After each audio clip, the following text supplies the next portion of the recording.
Hello, I am so excited to be here and not to embarrass Brian too much, but for over a decade, I have admired Brian and how he approaches life and work. So, Brian, huge thanks for this opportunity to talk about the art and craft of portraiture.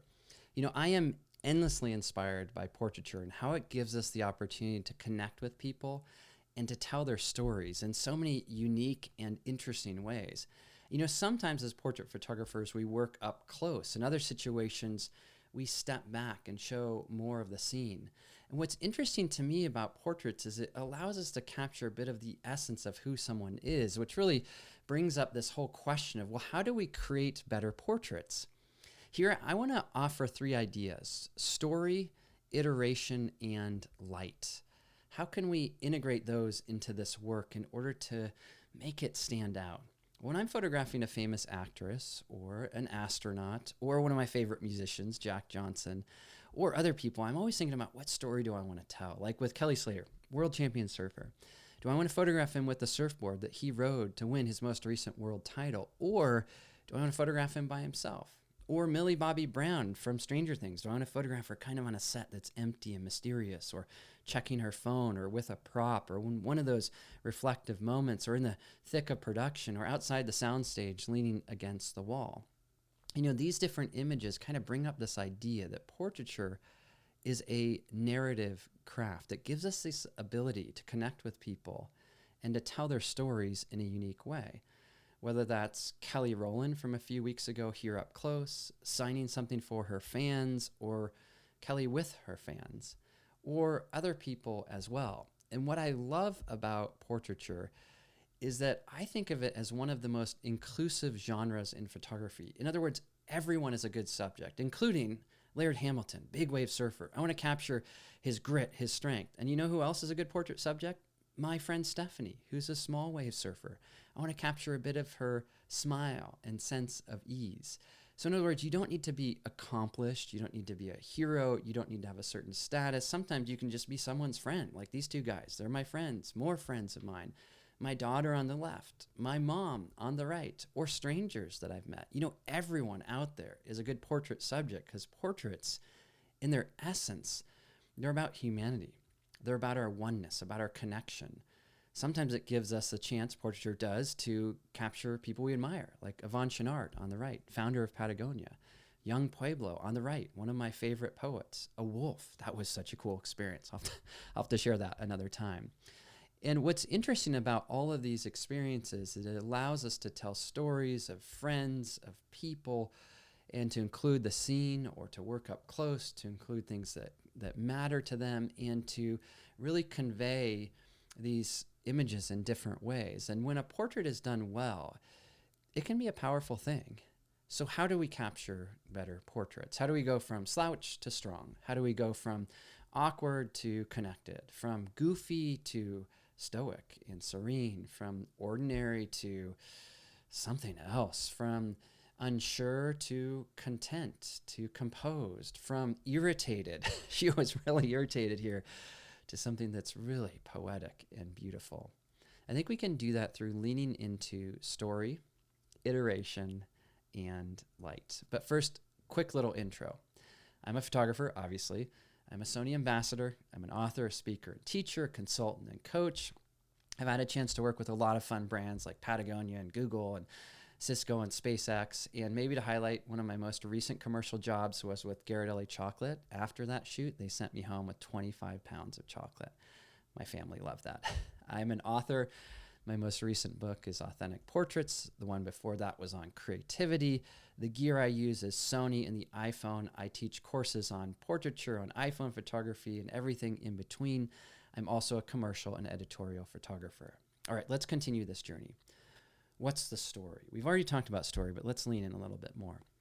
When I'm photographing a painter, like here, I get the up-close shot, and I ask her about her life, and she says, I'm going through this really huge and difficult transition. So as we walk across these train tracks on the way to the beach, it seems fitting to tell this part of her story as well. And this brings up something really fascinating. The idea of storytelling and portraiture, it often hinges upon this idea of camera position. In other words, distance to the subject and also camera height. So the one on the left, I'm close. The one on the right, I stepped back and I raised the camera up a little bit so we can see the tracks in the foreground and in the background.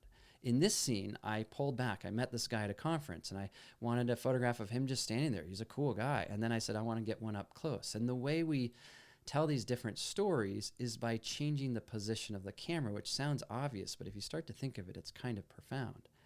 In other situations, maybe the problem has to do with, we have this story. I want to capture a portrait of my friend Beth, but she is not into it. She's like, Chris, really?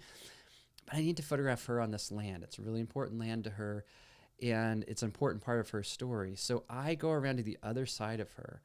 I have her sit there and look off into the distance, and we capture this frame. I'm thinking about my horizon line, so I'm lowering the camera height. That makes her taller in the frame. I'm positioning her on the left side of the frame, so she's looking into all of this space. And so it creates a better story, a stronger portrait. This one, the horizon line's like squishing down on top of her. Just awkward. This one, feels so much brighter and better. Sometimes I think of this kind of like thinking like a director, like you're making a film. Is this character kind of slouching? Who is he? And then I want to draw out something else. He's a Broadway star. I want this strength. I want this presence. So I got to get him there. Is this film that I'm working on, is it a comedy or is it something more stoic, authentic, and true? And so I'm going to compose in a way that's going to honor the story that I want to tell. And we have to really influence the scene, the subject, in order to create and compose in this way. Another time I like to think like an author, like my kid's playing with this tire and I say, okay, use my iPhone, that's not great, but what if they all get around the tire? That's so fun. Then what if my oldest daughter, what if she stands on the tire and what if she just jumps straight up and lands on the tire and it leads me to this? It looks like this impossible leap over the tire and it helps me tell a different kind of story. Other times maybe we ask the question like, is there more to this story? Because in photography we get caught up in the moment. These two dear family friends in Yosemite, it's so beautiful. I love this, but then I say, is there more to the story? I decide to run back and down, and then there, same spot, same moment, but it's completely different. One's up close, one's far away, changing the camera distance, the camera height, the scene, small people in a big space. It's not that one's better or worse, but it's kind of adding more to the storytelling. Now, this, of course, leads to this idea of iteration, of being creative, being curious, but not just capturing lots of images, hoping something turns out, but rather anchoring our iteration in this idea of story. So let me explain. Millie shows up on the set. I'm like, oh my gosh, grab my iPhone and take my first photo. But it's not great. So I say, okay, Chris, think like a photographer, do the work. And I realized that what I really liked is the light above her as she walked past this prop. And so I wanted a vertical shot. And as she walked by, she had to do a few takes on this.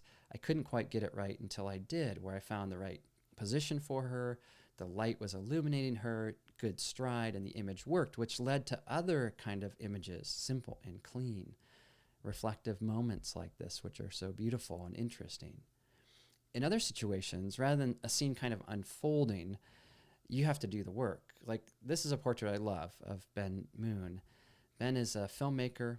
His film Denali, 15 million views, New York Times bestseller. So I need a good portrait of the guy. He's a cancer survivor and he's a deep, dear friend. But the first photograph in front of the brick wall isn't very good. The second one, stepping away from the brick wall, not much better. The third one in front of a wood door, a little too smiley. The fourth one, I open the door, have him stand in the doorway, create shadows on his cheeks, put a piece of white foam core behind him, and it works so much better. And all of this happens while we're hanging out at a party, but you can see that iterative stair-step process. Other times, I want to photograph my buddy Chris Burkhardt, another photographer.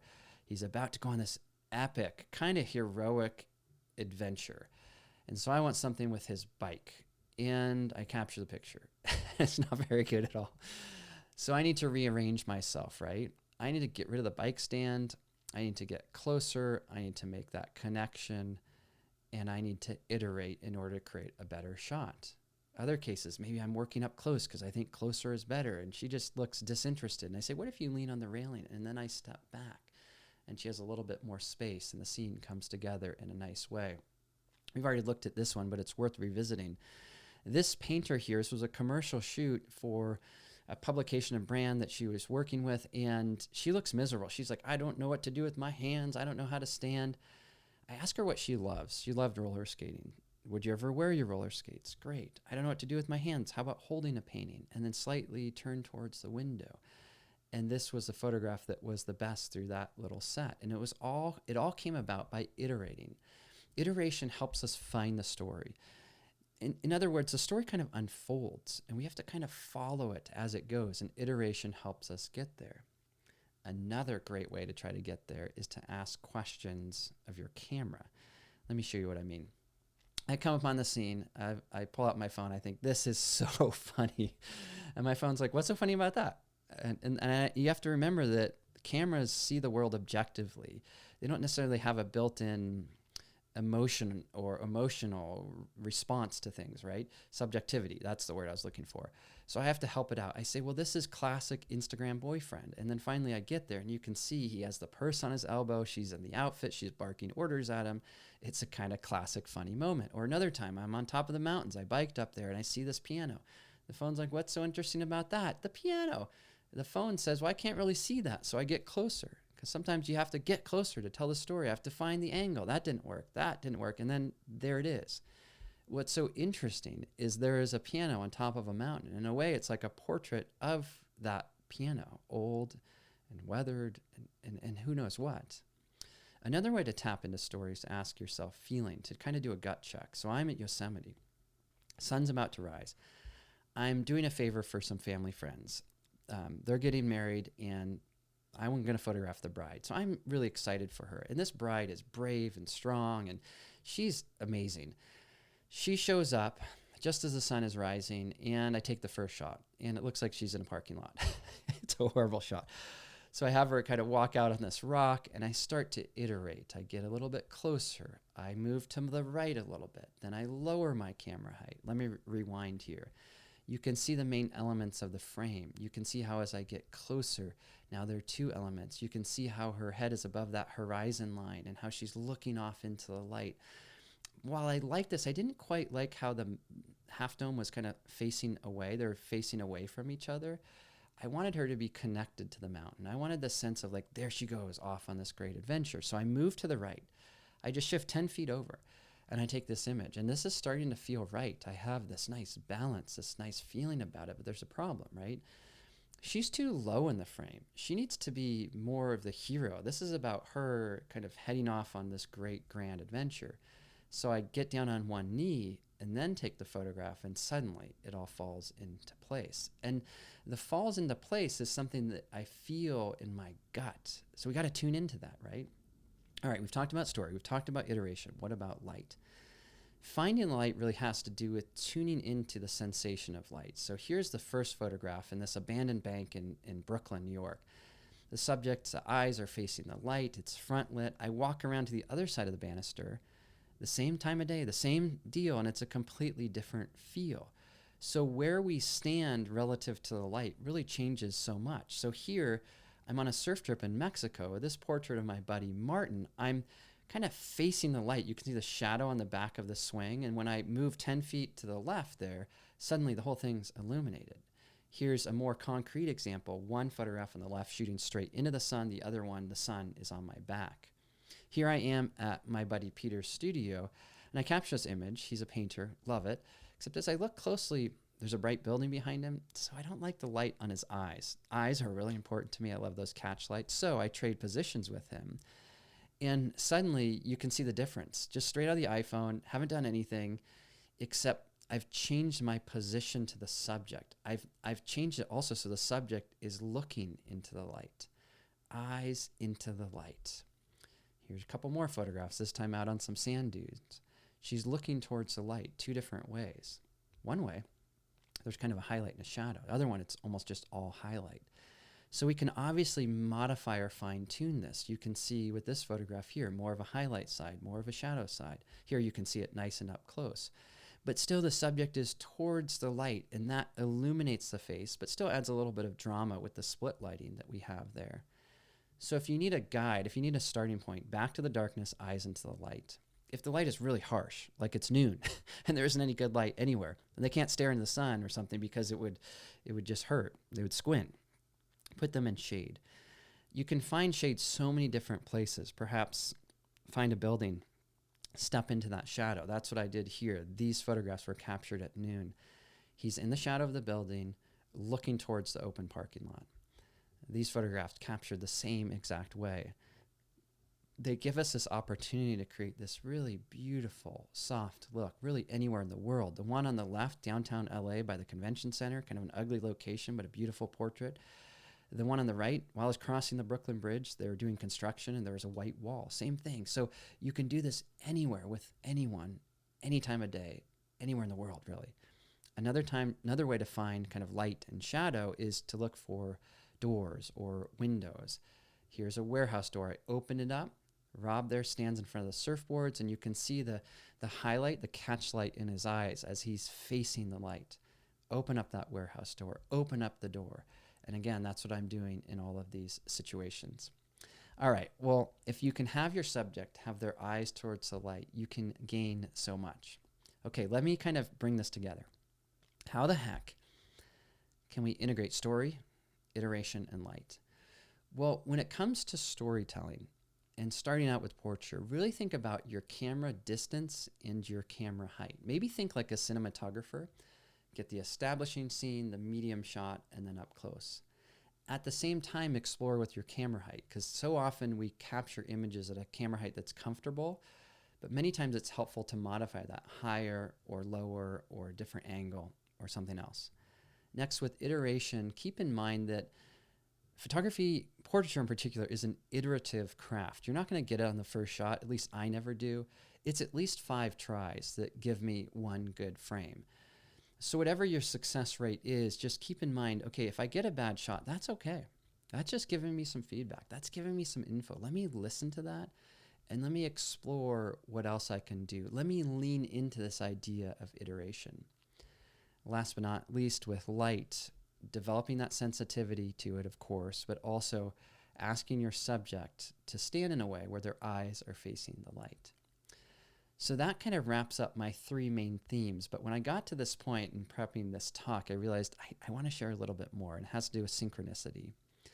Because the reality is that when we photograph someone, we're not in sync with them. So for example, let's say I want to photograph this guy.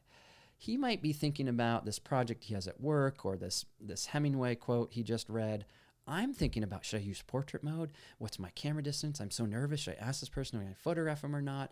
And so we're totally out of sync. And then when I ask him, hey, can I capture a photograph? We get some kind of dramatic response. Usually people are like, really? Do I absolutely have to do this? So how do we make that connection? Well, one of the ways that I do this with strangers, with celebrities, with whoever, is I try to approach people with an authentic interest. I get out of my photographer head and I ask them questions about who they are.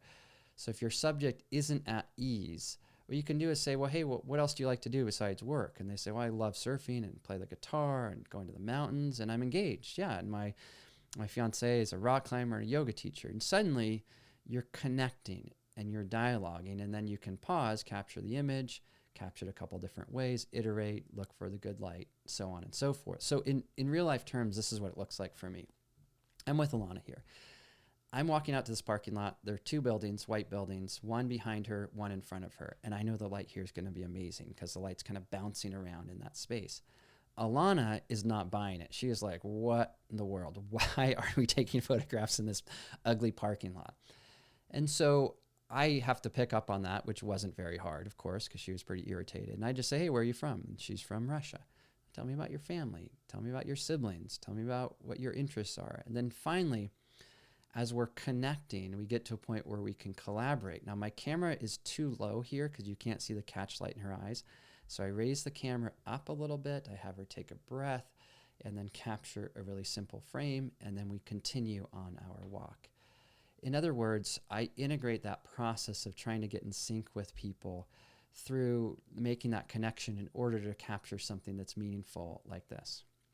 All right. Well, on that note, that is a wrap. Thank you so much for this fun opportunity. I hope that was insightful, maybe even inspiring, and I hope you have an awesome rest of your day. Yoo-hoo!